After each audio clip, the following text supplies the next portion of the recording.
If you ask me, Ron, what's the most important task for you today at this point in your career? You've been doing this decades, you're 61 years old.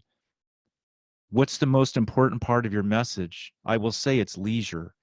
And you might be thinking, this is crazy because he's a PE guy, he's a kinesiology guy. Yes, but when you know classical physical education and classical education in general, you understand the importance of leisure. Now, what is leisure? Well, if you look at the dictionary, it's time spent aside from work and sleep obligations that elevates culture. So we have to go to work, we have to sleep, we have to go to school, we have to eat. But outside of that, there is time.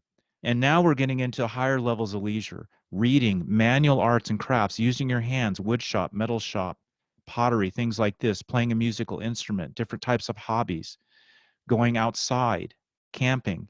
There's a lot of hand skills in camping. I'm going to constantly be referring to hand skills. Hands and feet have a lot of neurological connections that help develop the brain. So how you use your hands and feet is critically important. Community service, drama, theater.